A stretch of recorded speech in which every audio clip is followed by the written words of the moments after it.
नमस्कार दोस्तों। आज हम बात करेंगे साथ निभाना साथिया 2 के आज के एपिसोड के बारे में। आज के एपिसोड में आप देखेंगे कि वादिका गहना को बोलती है कि गहना, मेरे वॉशरूम में पानी नहीं आ रहा था और बाकी सबके वॉशरूम बिजी थे, इसलिए मैं यहाँ पर नहाने के लिए चली आई और जब मैं नहा कर निकली तो मेरे पैर गीले थे, इसलिए मेरे पैर फिसल गए। इतने में कनक गहना को आवाज़ लगा देती है और गहना रूम से चली जाती है। उसके बाद अनंत वादिका को बहुत गुस्से में देखता है और वो भी रूम से चला जाता है। उसके बाद आप देखेंगे कि गहना कनक के रूम में पहुंचती है। वो पूछती है कि आपने भाभी बुलाया?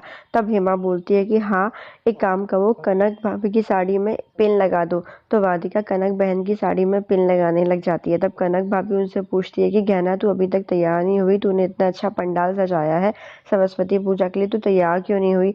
तब गहना उसको बोलती है कि हाँ, अभी मैं कुछ काम निपटा दूँ, उसके बाद मैं तैयार हो जाऊंगी। आप लोगों को कुछ मदद चाहिए तो आप भी बता दो।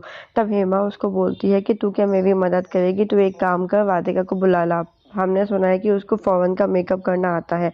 तब कनक उसको बोलती है कि वादिका तो दिखाई नहीं दे रही, वो कहाँ चली गई? गहना बताती है कि वादिका बहन अनंत जी के रूम में है, उनके वॉशरूम में पानी नहीं आ रहा था, इस वजह से वो वहां पर नहाने गई है। तब कनक बोलती है कि उनके वॉशरूम में पानी नहीं आ रहा था, ऐसे कैसे हो सकता है? तब वो सब लोग राधिका के वॉशरूम में जाते हैं और देखते हैं कि वहां नल में तो पानी आ रहा है। तब कनक गहना को बोलती है कि देखो, वादिका के नल में तो पानी आ रहा है, लेकिन उसने तुमसे झूठ क्यों बोला? तब गहना उनको बोलती है कि नहीं, वादिका बहन झूठ क्यों बोलेंगी? तब कनक याद करती है कि कैसे उसी ने वादिका को बोला था कि तुम अनंत के रूम में जाकर नहा लो, वरना तुम सरस्वती पूजा के लिए लेट हो जाओगी, और उसी ने वादिका के वॉशरूम के नल को बंद कर दिया था। कनक गहना को बोलती है कि गहना, तू बहुत ज़्यादा सीधी है, तुझे समझ नहीं आता, लेकिन प्यार में सब जायज़ है। और एक काम कर, अब तू सरस्वती पूजा के लिए तैयार हो जा, तू भी तो इस घर की बहू है, वरना तू भी लेट हो जाएगी। तब हेमा बोलती है कि हाँ, हमें तो तैयार भी होना है। हेमा बोलती है कि अभी हमें बाहर से पहनने के लिए ज्वेलरी भी तो लेनी है, और फिर वो दोनों वहाँ से चली जाती हैं। उसके बाद आप देखेंगे कि पंडाल में सेवा समिति की महिला यमुना बहन को बोलती है कि यमुना बहन, तुम्हारी बहुएं कहाँ पर है? तब तक वहां पर कनक और हेमा पहुंच जाती है। तो यमुना बहन उनको बोलती है कि ये वही मेरी बहू है। तब समिति की महिला बोलती है कि अरे, हम इन बहू की बात नहीं कर रहे थे, हम तो गहना की बात कर रहे थे कि जिसने ये सब चमत्कार किया है।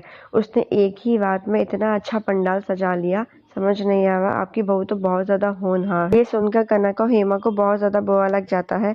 उसके बाद आप देखेंगे कि गहना अपने कमरे में तैयार हो रही होती है, तभी वहां पर वादिका आ जाती है। गहना वादिका को बोलती है कि वादिका बहन, आप बाहर क्यों खड़ी हुई हैं, आप अंदर आ जाइए।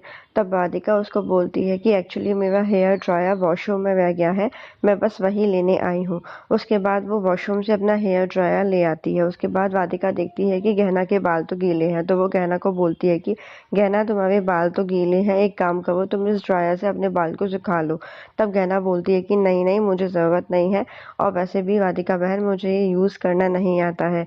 तो राधिका उसको बोलती है कि अरे, कैसे जरूरत नहीं है, एक काम करती हूँ, लाओ मैं ही सुखा देती हूँ। राधिका गहना के बाल को सुखाने लग जाती है। तो वो गहना को बोलती है कि गहना, अब तो मैं इन डिजिटल इलेक्ट्रॉनिक का यूज करना सीख लेना चाहिए, इनके बिना काम ही कहाँ चलता है। तुम उस माइक्रोवेव को ही देख लो कि कैसे तुम्हारी एक छोटी सी गलती ने इतना बड़ा ब्लास्ट कर लिया, अगर कोई हादसा हो जाता तो। उसके बाद राधिका गहना को बोलती है कि गहना, अब तो हम दोस्त हैं, इस दोस्ती के नाते मैं तुमसे एक सवाल कहूँ? तो गहना उसको बोलती है कि ठीक है, पूछिए। तब राधिका उसको बोलती है कि गहना, तुम मेरी बात का बुरा मत मानना, तुम घर के सारे काम में बहुत अच्छी हो, जैसे घर को सजाना, सबका देखभाल करना, खाना बनाना, पर ये काम तो एक घर के नौकर भी कर सकते हैं। पत्नी तो वो होती है उसकी एजुकेशन, उसकी समझदारी, मान सम्मान, तन मन धन, सब में उसके बराबर हो, जो उसके साथ कदम से कदम मिलाकर चल सके, जो उसकी साथी बन सके, ऐसी साथी जिससे पति अपनी परेशानियों को शेयर कर सके, अपनी सारी रिस्पॉन्सिबिलिटीज को शेयर कर सके। एक ऐसी पत्नी जो सिर्फ घर ही नहीं, उसकी खुद की जिंदगी, उसकी पर्सनल और सोशल लाइफ को भी संभाल सके। फिर राधिका गहना को बोलती है कि गहना, क्या तुम्हें लगता है कि तुम अनंत के बराबर की हो? क्या तुम उसका साथ निभा पाओगी? तब गहना सोचने लग जाती है। उसके बाद वो उसको बोलती है, गहना बोलती है कि मैं जानती हूँ आप मुझसे बोल रही हैं कि मैं अनंत जी के लायक नहीं हूँ। आप एकदम सही बोल रही हैं, मैं अनंत जी के लायक नहीं हूँ, पर मैं पूरी कोशिश करूँगी अनंत जी के लायक बनने की, और जब तक मैं उनके लायक बन नहीं जाती तब तक मैं कोशिश नहीं छोड़ूंगी। बाबूजी ने हमारी शादी करवाई है और अनंत जी ने उनका मान रखा है, तो मैं भी पूरी कोशिश करूँगी अनंत जी के लायक बनने की। तब राधिका उसको बोलती है कि अगर कोशिश करते करते पूरी ज़िंदगी निकल गई तो गहना बोलती है कि पूरी ज़िंदगी निकल गई तब भी मैं कोशिश करना नहीं छोड़ूंगी। गहना बोलती है कि राधिका बहन ये सब किस्मत का खेल होता है, अगर ये किस्मत का खेल नहीं होता तो आज मेरी जगह आप होते। उसके बाद वो बोलती है कि थैंक यू राधिका बहन मेरे बाल सुखाने के लिए। बाबूजी और बाकी सब लोग सरस्वती पूजा के लिए मेरा इंतज़ार कर रहे होंगे, मैं चलती हूँ, आप भी जल्दी से वहाँ पर आ जाइए। और फिर वो जाने लगती है। कुछ देर बाद वो रुक जाती हैं। वो बोलती है कि वैसे राधिका बहन आपके स्नान गृह का नल ठीक हो गया है, कल से आपको कोई परेशानी नहीं होगी। सब कुछ सुनकर राधिका को बहुत ज़्यादा बुरा लगता है। राधिका बोलती है कि ये किस्मत का खेल है ना गहना, तो अब देखना आनंद की किस्मत में मैं खुद लिख लूंगी। उधर पंडाल में सेवा समिति की महिला बोलती है कि आप सब लोग हमारी बात सुनिए, हमको कुछ बात करनी है। तो सब लोग चले जाते हैं। तब सेवा समिति की महिला उनको बताती है कि हम खेलों के बारे में बात करेंगे जो आज से शुरू होने वाले हैं। आपको खेलों के नियम सारे टिया समझा देगी। अब हम डांस कंपटीशन की बात करेंगे जो सबसे आखिरी में होने वाला है, और हम उसके नाम लिखने जा रहे हैं। तो वो सबसे पहले कनक का नाम लिख लेती है और वो बोलती है कि कनक तुम तो पार्टिसिपेट करोगी। फिर वो जमुना को बोलती है कि जमुना बहन आपकी छोटी बहू कहाँ है जिसने ये चमत्कार किया है। तभी वहाँ पर गहना आ जाती है। तो जमुना बहन बोलती है कि लो गहना आ गई।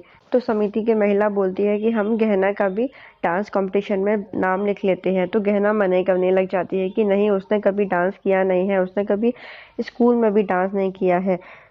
तब हेमा बोलती है कि हाँ, इसे डांस वांस नहीं आता, इसे बस घर के काम करने आते हैं। तब समिति की महिला बोलती है कि हर चीज़ हर किसी को नहीं आती, पर सीखने पर इंसान सीख भी जाता है। तो टिया बोलती है कि हाँ, मैं गहना भाभी को डांस सिखा दूंगी। तब भी गहना नहीं मानती और वो मना करने लग जाती है। तब समिति की महिला जमुना को बोलती है कि जमुना बहन आप ही बोलो, गहना आपकी बात कभी नहीं टालेगी। तो बा बोलती है कि हाँ, जब डिसाइड हो गया है गहना डांस कंपटीशन में भाग लेगी तो बस लेगी।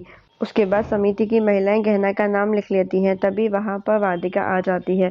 कनक बोलती है कि राधिका, डांस कंपटीशन हो रहा है, उसमें मैं भी पार्टिसिपेट कर रही हूँ और गहना भी पार्टिसिपेट कर रही है, तुम भी पार्टिसिपेट कर लो। तो राधिका हाँ बोल देती है। कनक मन में सोचती है कि हाँ, अगर कान्हा की बंसी बजेगी तो राधा तो नाचेगी ही।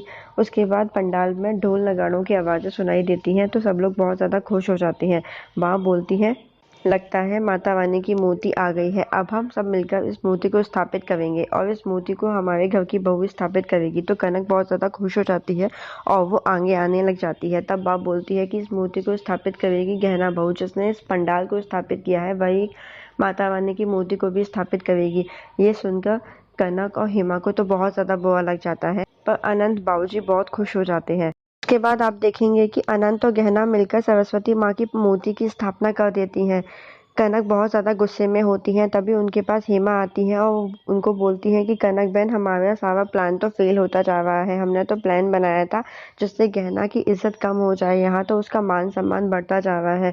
तब कनक को और भी गुस्सा आ जाता है और वो हेमा को चुप करवा देती है और वो गुस्से में बोलती है कि मैं सरस्वती माँ की शपथ खाते हुए प्रतिज्ञा कर रही हूँ कि इस जो भी दफा की वजह से अगर मैंने देसाई परिवार की इज्जत को कम ना करा दिया है तो मैं भी मान जाऊंगी कि ये घर की नौकरानी नहीं बहुरानी है और मैं घर की बहुरानी नहीं नौकरानी हूँ। तभी आप देखेंगे कि आज का एपिसोड यही खत्म हो जाता है। कल के एपिसोड में आप देखेंगे कि टिया बोलती हैं कि अब प्रतियोगिता की श्रृंखला शुरू होगी और जीतने वाले विजेता को मिलेगी सोने की चूड़ियां, और सब लोग गेम खेलने लग जाते हैं। राधिका अनंत के पास आती हैं और बोलती हैं कि क्या अनंत तुम मेरे पार्टनर बनोगे? तो अनंत बोलता है कि ज़रूर बनूंगा। अब देखते हैं दोस्तों कल के एपिसोड में क्या होने वाला है। ऐसे ही डेली के एपिसोड्स देखने के लिए मेरे चैनल को सब्सक्राइब कर लीजिए। Thank you.